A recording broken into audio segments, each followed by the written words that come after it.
नमस्कार, जी बिजनेस पर आपका स्वागत है। आपके साथ मैं हूं मानसी दवे। पावर ब्रेकफास्ट आप देख रहे हैं। हफ्ते का पहला कारोबारी सत्र और शुरुआत सीधा विदेशी बाजार के संकेतों को समझकर कर लेते हैं। अच्छे संकेत एशियाई बाजार की शुरुआत में भी दिख रहे हैं। अमेरिकी बाजार की भी शुक्रवार की क्लोजिंग को अगर देखें, अच्छे दमदार संकेत वहां से भी आते हुए।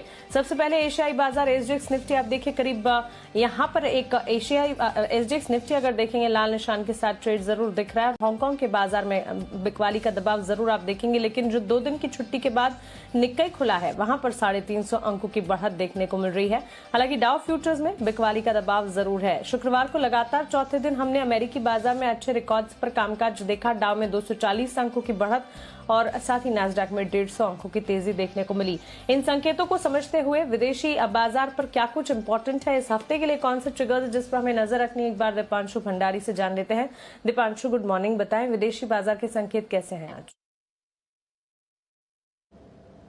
Good morning Mansi. संकेत तो वैसे ठीक ठाक हैं, पर जैसा आप भी बता रही थी, हल्की सी सुस्ती आपको इस समय एशिया के बाजारों में आती हुई दिख रही है। स्पेशली एसजीएक्स पर अगर आप देखें तो थोड़ी कमजोरी बनी हुई है। डाउ फ्यूचर्स मामूली गिरावट के साथ यहां पर भी ट्रेड आपको होते हुए दिख रहा है। और चीन के बाजार तो लगातार कमजोरी में बने ही हुए हैं। जिस तरह से वहां पर टेक्नोलॉजी शेयर्स पर क्रैकडाउन है, तो उसका असर चीन और हांगकांग दोनों पर ही आपको पिछले कुछ दिनों से आते हुए दिख रहा है।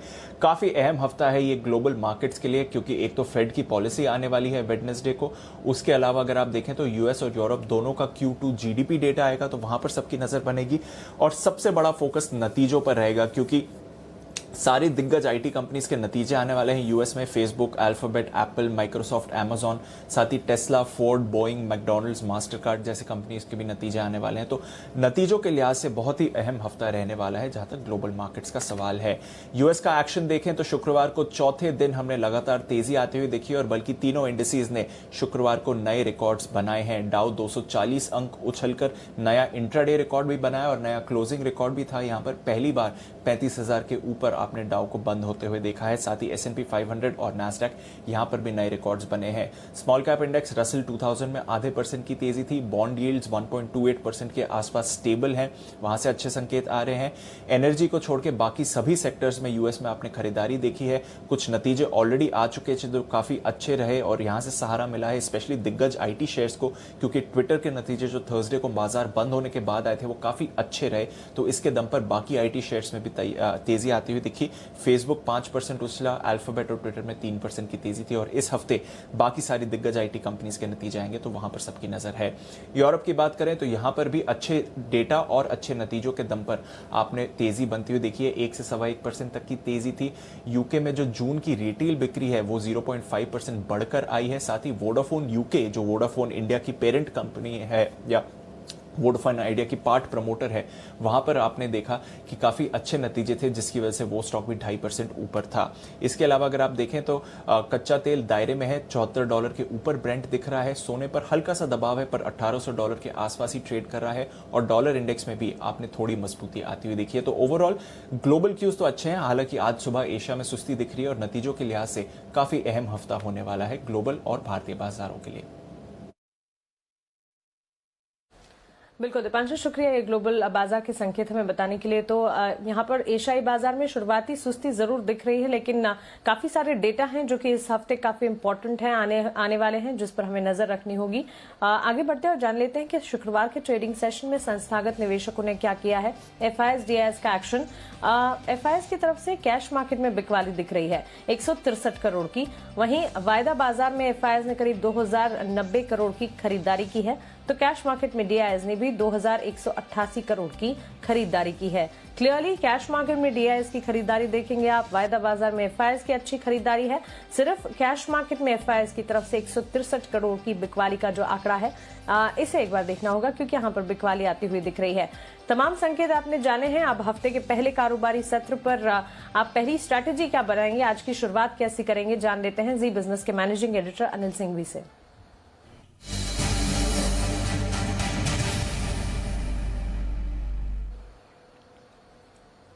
Anil sir, good morning. एशियाई बाजार में सुस्ती, हम शुरुआती सुस्ती एसजीएक्स निफ्टी हांगकांग की तरफ से जरूर देख रहे हैं, लेकिन सर अमेरिकी बाजार की शुक्रवार की क्लोजिंग दमदार रही। निक्केई की शुरुआत भी अब छुट्टी के बाद अच्छी खासी होती हुई दिख रही है, और साथ ही एफआईएस डीआईएस का एक्शन। हफ्ते के पहले कारोबारी सत्र, सर पहली स्ट्रैटेजी क्या बनाई जाए? Good morning Mansi. देखिए, सबसे पहली बात तो ये कि 100 पॉइंट नीचे जो आपको एसजीएक्स निफ्टी नजर आ रहा है, अगर 100 पॉइंट नीचे बाजार खुलता है तो तुरंत ही आपके लिए खरीदारी के मौके होंगे। फिलहाल मुझे तो ऐसा कोई कारण ऐसा नजर नहीं आ रहा है जिसकी वजह से बाजार इतने नीचे खुलने चाहिए। इनफैक्ट मेरे हिसाब से तो बाजार स्टेबल खुलने चाहिए इनफैक्ट, और एसजीएक्स निफ्टी नहीं दिखा रहा होता या डाउ फ्यूचर्स थोड़े नीचे नहीं होते तो ऊपर खुलने के भी संकेत बन सकते थे। एक कारण शायद ये हो सकता है कि एसजीएक्स निफ्टी एशियाई बाजारों में खासतौर से हांगकांग चाइना की वजह से थोड़ा सा कमजोर दिख रहा हो, लेकिन उसमें खरीदारी का मौका होगा। और उसकी 2-3 वजह है। पहला, नतीजे जो आए वीकेंड पर तीनों ही दिग्गजों के, रिलायंस, आईटीसी, आईसीआईसीआई बैंक मजबूत है। उम्मीद के मुताबिक, उम्मीद से थोड़े से बेहतर तो नतीजों के लिहाज से एक फैक्टर हमारे अपने बाजारों के लिए अच्छा है। दूसरा फैक्टर हमारे अपने बाजारों का, एफआईएस की तरफ से बिकवाली का प्रेशर कम हुआ है। कैश में सिर्फ 163 करोड़ की बिकवाली की है। वायदा कारोबार में उनकी खरीदारी है। घरेलू फंड्स की दमदार 2000 करोड़ से ज्यादा की खरीदारी, तो दूसरा फैक्टर वो अच्छा है। तीसरा, अमेरिका में रिकॉर्ड हाइस पर बाजार बंद हुए, तो कहीं कोई खराब संकेत नहीं है वहां पर। इनफैक्ट 150 पॉइंट ऊपर थे डाउ फ्यूचर शुक्रवार को जब हम बंद हुए 3:30 बजे। उसके मुकाबले भी आप देखिए तो डाउ और नैस्डैक में तेजी ज्यादा बेहतर रही। तो ये तीसरा फैक्टर है जो मजबूत है। तो इसलिए कमजोरी का अगर कोई एक कारण आप ढूंढने जाए तो चीन और अमेरिका के, हांगकांग के बाजार है। उनके दम पर जब हम कमजोर खुलेंगे तो तुरंत वहीं पर खरीदारी करने का मौका हो जाएगा। ये रेंज है जो परफेक्ट खरीदारी करने के लिहाज से, जहां पर आपको एसजीएक्स निफ्टी दिख रहा है 15,750, 15,700, 750 आज दिन के लिए स्ट्रॉन्ग सपोर्ट जोन है, वहां पर खरीदारी करनी चाहिए। 15,900, 15,950 ऊपरी रेंज है जहां पर आपको प्रॉफिट बुकिंग आती हुई दिखेगी। बैंक निफ्टी का जहां तक सवाल है, 34,550, 34,675 सपोर्ट रेंज के तौर पर काम करेगा। इस रेंज में अगर बैंक निफ्टी आता है तो डेफिनेटली खरीदारी करनी चाहिए। और ऊपरी स्तरों पर 35,350 से 35,425 की रेंज वो है जहां पर आने पर बैंक निफ्टी में आपको बिकवाली या प्रॉफिट बुकिंग आती हुई दिखेगी। तो कोई एसजीएक्स निफ्टी से डरने घबराने की जरूरत नहीं है, और जितना ज्यादा और जितना बड़ा गैप मिले उतना जल्दी और उतना ज्यादा आपको खरीदना है। बिल्कुल अनिल सर, शुक्रिया ये पहली स्ट्रैटेजी हमें बताने के लिए। तो भले ही हम देख रहे हैं एशियाई बाजार में फिलहाल एसजीएक्स निफ्टी की तरफ से थोड़ी सुस्ती जरूर दिख रही है, लेकिन सिर्फ वही संकेत है, इसके अलावा तमाम संकेत जो हैं भारतीय बाजार के हक में है, और इसी के चलते घबराने की नहीं जरूरत है। यहाँ पर ट्रेडिंग रेंज जो है, हर स्ट्रैटेजी जो हम आपको बता रहे हैं उस पर जरूर फोकस कीजिए। 15,700 से 15,750 ये निफ्टी के लिए मजबूत सपोर्ट का काम करेंगे। 15,900 से 15,950 ऊपरी रेंज होगी। 34,550 से 34,675 बैंक निफ्टी के लिए मजबूत सपोर्ट जोन्स होंगे। तो 35,350 से 35,425 ये बैंक निफ्टी के लिए ऊपरी रेंज के तौर पर आपको मानकर चलना है। चलिए, अब आपने स्ट्रैटेजी जान ली, खबरों वाले शेयर्स और पूरे वीकेंड के दौरान जो भी इंपॉर्टेंट रिजल्ट्स आते हुए दिखे, साथ ही ट्रिगर्स वरुण से जान लेते हैं। Varun, good morning. शुरुआत नतीजों के साथ ही करते हैं। Good morning. शुरुआत नतीजों के साथ करते हैं। सबसे पहले आईटीसी के साथ शुरुआत करते हैं। नतीजे अच्छे हैं, ऐसे कोई खास कमजोरी नहीं है। रेवेन्यूज 37% बढ़े हैं, हमारे अनुमान से बेहतर है। एबिटा मार्जिन हालांकि हमारे अनुमान से थोड़े कम है, लेकिन 29.7% से बढ़ के 32.7% पे आए हैं। ईयर ऑन ईयर क्वार्टर जरूर गिरे हैं। मुनाफा जो है वो 3,013 करोड़ के आसपास आया है। क्योंकि यहाँ अदर इनकम में कमी है, इसके लिए मुनाफा थोड़ा कम है, लेकिन सिगरेट का कारोबार का प्रदर्शन काफ़ी बेहतर है, जहाँ वॉल्यूम ग्रोथ करीब 33% के आसपास निकल के आई है। रिलायंस इंडस्ट्रीज अनुमान से बेहतर नतीजे हैं। यहाँ पे रेवेन्यूज जरूर करीब 6.5% डाउन है, लेकिन जो ऑपरेशनल परफॉर्मेंस है वो अच्छा है। 15.6% से बढ़ के मार्जिन 16.7% पे आए हैं। मुनाफा 13,806 करोड़ पे आया है, 12,000 करोड़ का अनुमान था। जियो के आरपू जो है वो करीब 138.4 पे आए हैं, हमारा अनुमान 137 से 140 का था, तो नतीजे ठीक ठाक है। आईसीआईसीआई बैंक यहाँ पे प्रॉफिट में अच्छी खासा उछाल देखने मिला। प्रोविजनिंग कम हुई है, इसके लिए मुनाफे में उछाल आया है। 7% मुनाफा बढ़ा है, 4,616 करोड़ पे आया है। कंपनी की जो एनआईआई है उसमें करीब 17% की बढ़ोतरी हुई है। ग्रॉस एनपीए 1.14 से बढ़ के 1.16 के आसपास निकल के आए हैं। जेएसडब्ल्यू स्टील नतीजे अच्छे हैं। रेवेन्यूज 28,900 करोड़ के आसपास आए हैं। एबिटा मार्जिन जो है 35.54% पे आए हैं, पिछले साल इसी क्वार्टर में 11.4% के आसपास थे। मुनाफा 5,904 करोड़ पे आया है, हमारा करीब 5,000 करोड़ के आसपास का अनुमान था, तो नतीजे अच्छे हैं। अंबुजा सीमेंट यहाँ पे भी नतीजे ठीक ठाक नजर आ रहे हैं। सेल जो है 3,370 करोड़ के आसपास आई है। मार्जिन्स 27% से बढ़ के 28% पे आए हैं। हमारे फ्लैट मार्जिन का अनुमान था। मुनाफा 723 करोड़ पे आया है, ये भी अनुमान से बेहतर है। यूनाइटेड स्टेट्स अनुमान के मुताबिक नतीजे हैं। रेवेन्यू 1615 करोड़ पे आए हैं, 1600 करोड़ का अनुमान था। मुनाफा 69 करोड़ पे आया है, जबकि 58 करोड़ का अनुमान हम लगा के चल रहे थे। एसबीआई कार्ड अदर इनकम के चलते कंपनी के नतीजे बेहतर है। रेवेन्यूज 2% बढ़े हैं। मुनाफा 304 करोड़ पे आया है, 175 करोड़ से बढ़ के, यानी करीब 73% का आसपास का जम देखने मिला। और येस बैंक यहाँ पे एक अच्छा सरप्राइज देखने मिला। मुनाफे में तगड़ा बीट देखा गया है। 206 करोड़ का मुनाफा आया है, 45 करोड़ से बढ़ के पिछले 10 क्वार्टर्स का सबसे बेहतरीन मुनाफा है। हालांकि एनआईआई में करीब 26% के आसपास की गिरावट हुई है। प्रोविजनिंग में 40% की गिरावट हुई है, जहां से कंपनी को सपोर्ट मिला है और इसके लिए मुनाफा जो है वो बढ़ के आया है। ग्रॉस एनपीए 15.41% से बढ़ के 15.6% के आसपास निकल के आए हैं। तो येस बैंक में आज आपको भरपूर एक्शन देखने मिल सकता है, यहाँ पे नजर रखिएगा। बिल्कुल वरुण, ये तो हुए सारे नतीजे, लेकिन साथ ही ट्रिगर्स और खबरें कौन सी हैं जिस पर हमें नजर रखनी होगी? देखिए, ट्रिगर्स में आज काफ़ी सारी निफ्टी की कंपनियां जो कि अपने नतीजे घोषित करेगी, जिसमें axis bank, Kotak Mahindra bank, L&T, Tata Motors, SBI life शामिल है। और एफएनओ में भी एक लंबी लिस्ट है उन कंपनियों की जो कि अपने नतीजे घोषित करने वाला है। दिल्ली में अनलॉक की प्रक्रिया और आगे बढ़ गई है। दिल्ली मेट्रो जो है आज से 100% कैपेसिटी के साथ खुलेगी और सिनेमा हॉल जो है 50% कैपेसिटी के साथ खुलने वाले हैं। तो दिल्ली वालों के लिए खुशखबरी है। इंडसइंड बैंक बोर्ड ने 30,000 करोड़ रुपए के फंड जुटाने को मंजूरी दे दी है। क्यूआईपी, एडीआर, जीडीआर के तहत या अन्य माध्यम से ये फंड जुटाने वाले हैं। पीएसयू बैंक्स पे फोकस कीजिएगा, क्योंकि वित्त मंत्रालय ने 3 सरकारी बैंक्स के एमडी और सीईओ का कार्यकाल जो है वो बढ़ाने का सुझाव दिया है। कार्यकाल 2 साल या रिटायरमेंट तक बढ़ाने का सुझाव दिया गया है। और ये 3 बैंक है, पीएनबी, यूको और bank of Maharashtra. Jindal steel and power पे नजर रखिएगा, क्योंकि जिंदल पावर में पूरी हिस्सेदारी बेचने के लिए जो कॉम्पिटिटिव बिडिंग है उसकी प्रोसेस इस कंपनी ने शुरू की है। Related party group one world के ऑफर 3,015 करोड़ से बढ़कर 7,400 करोड़ किया है। जेएसडब्ल्यू स्टील, जेएसडब्ल्यू स्टील पे नजर रखिएगा, क्योंकि जेएसडब्ल्यू पेंट में ये कंपनी स्ट्रैटेजिक निवेश करने वाली है। 750 करोड़ के आसपास का स्ट्रैटेजिक निवेश ये कंपनी करेगी। एचजी इंफ्रा इस कंपनी को NH1 दिल्ली कराला कंचवाला रोड के लिए सबसे कम बोली इस कंपनी ने लगाई है, 1393 करोड़ की बोली लगाई है।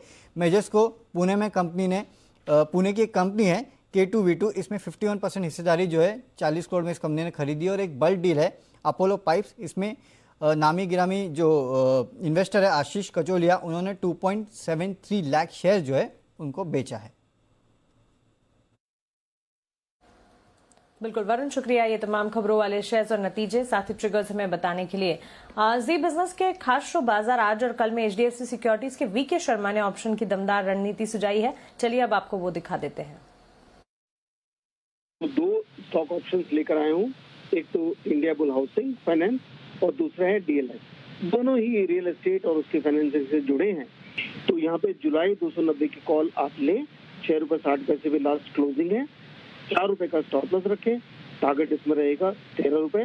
दूसरा जो स्टॉक है वो है DLF 340 की कॉल 5 रुपए 25 पैसे पे ली जा सकती है। स्टॉप लॉस 3 रुपए का। टारगेट इसमें रहेगा 9 रुपए।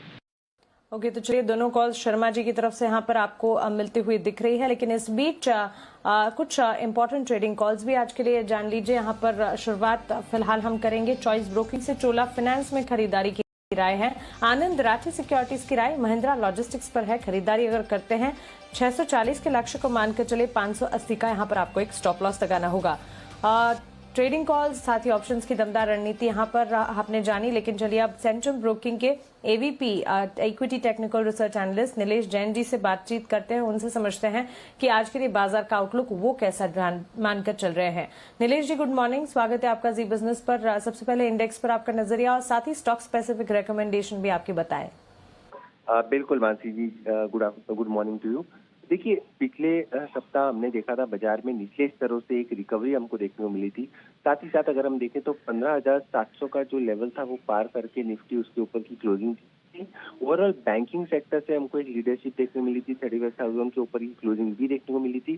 तो ओवरऑल स्ट्रक्चर ये इंडिकेट कर रहा है कि जो बेस है वो ऊपरी स्तरों पर शिफ्ट होता हुआ नजर आ रहा है। सपोर्ट है निफ्टी के लिए। साथ ही साथ 15,950 का एक इमीडिएट हर्डल भी है। तो ओवरऑल स्ट्रक्चर अभी भी बाय एंड डिक्लाइन है जब तक 15,600 का लेवल ब्रीच नहीं होता है। हालांकि इमीडिएट सपोर्ट जो निकल के आ रहा है वो है 15,750 का। तो यहाँ पे गिरावट में खरीदारी के मौके ही ढूंढने चाहिए। 15,750 का एक स्टॉप लॉस होगा, 15,900, 15,950 के टारगेट होंगे। आज के लिए दोनों ही खरीदारी के काउंटर है। जिस हिसाब से बाजार में वॉलेटिलिटी बढ़ रही है, वो मेरा ही मानना है कि डिफेंसिव पे फोकस करना चाहिए। एफएमसीजी, फार्मा, आईटी ये सेक्टर में हमको एक आउट परफॉर्मेंस देखने को मिल सकता है। तो खरीद के चलने की सलाह होगी टाटा कंज्यूमर को। यहाँ पे एक ब्रेकआउट हमको फ्राइडे के सेशन में देखने मिला था। 760 के स्टॉप लॉस से खरीद के चलने की सलाह होगी 800 के टारगेट के लिए।